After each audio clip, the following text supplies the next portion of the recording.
Oshi No Ko is an amazing series, like what the actual hell. I watched the first episode of this anime and was instantly hooked. I think more series should try and do the 1.5 hour long first episodes.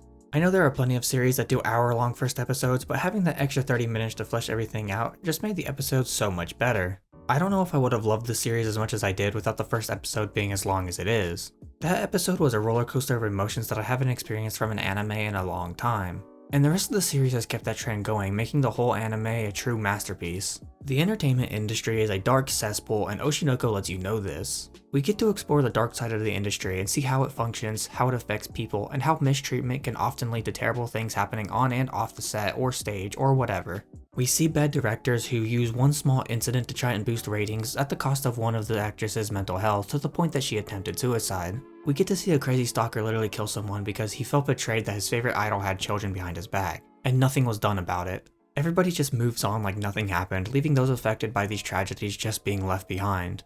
I love that the series doesn't hold back, and we get to see all of this on full display because it is something that needs to be explored, as this is far more common in the industry than you might think. Going on about the darker themes this anime covers, let's talk about how it handles depression. Depression is something that in modern society can be a little bit glorified.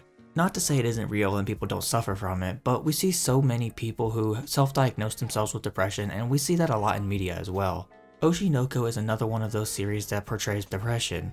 We see how it affects people and what it makes them feel. We see the distrust in the people around them. We see it all on full display. I've never been depressed, so I don't know what it's like to go through, but the way that Oshi No Ko portrays it feels very real and makes it pretty hard to sit through because of that. But at the same time, I think that is what makes its portrayal so good. It doesn't glorify depression, but it doesn't hold itself back from showing you how it affects people either, which is really awesome.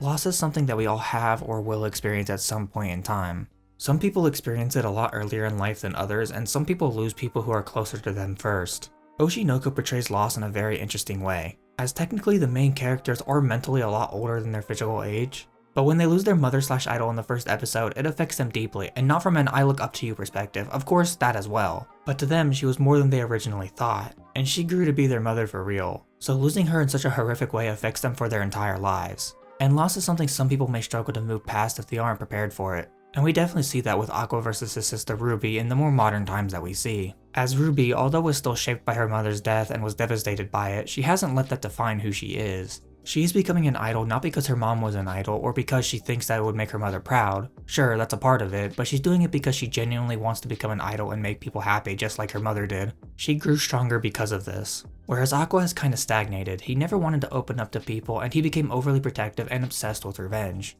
He let this loss affect who he is as a person, and then we are seeing how he has to overcome this loss for the first time. Loneliness is something that can be hard to live through, and we definitely see this in this series with 3 characters, Aqua, Kana, and Akane. All of them have experienced loneliness to some degree.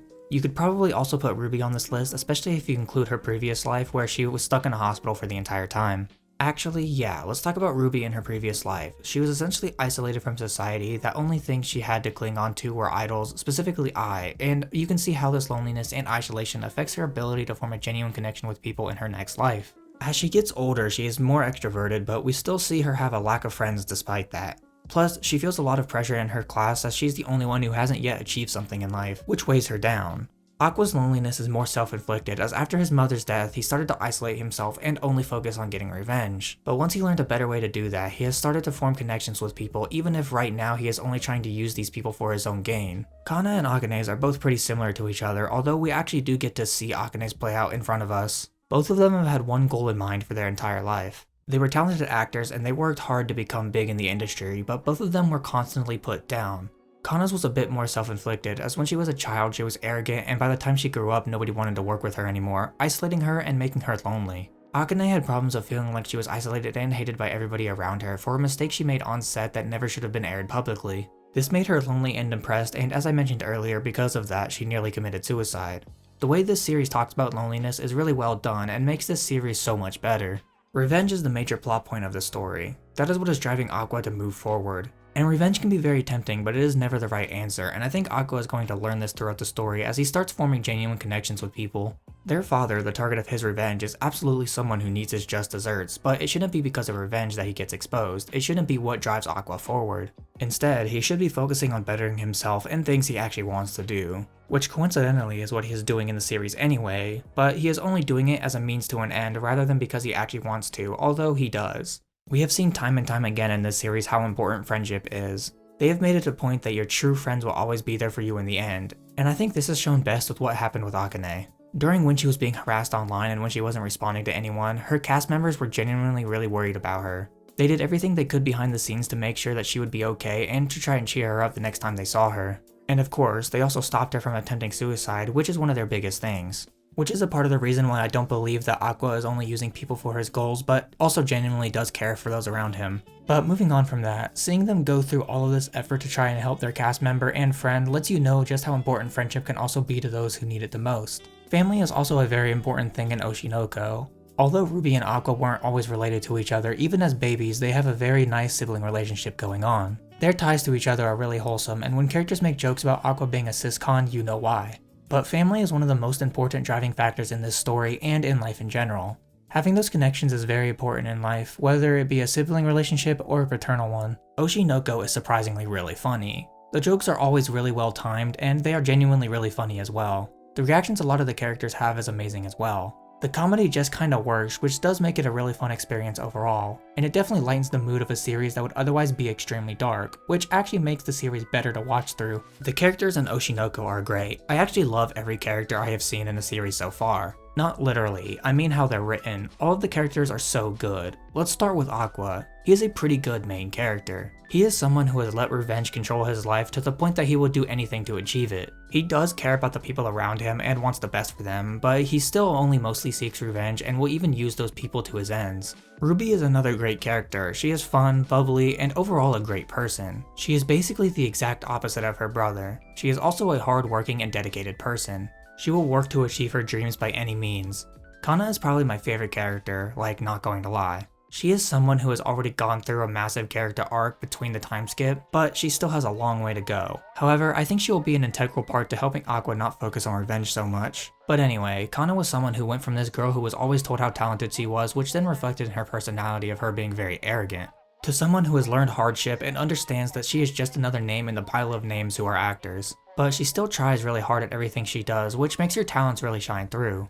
Akane is someone who I have basically talked about all throughout this video, but I will say, her personality and talent are things that definitely are a draw for her character. I usually like the nice shy girls in anime the most, but Kana really stole the show for me. Akane is cool though. Ai is another character who absolutely stole the show. Even though she's only in the first episode, she quickly grew on me. She was a strong, determined, and talented person. She was also a loving mother of two. She was someone who had a lot of life ahead of her, but sadly it had to be taken. But her life still had a lot of meaning. She inspired so many people with her music and acting, and she also brought two children into the world who are going to go on and do great things. But what I really love is that she was flawed.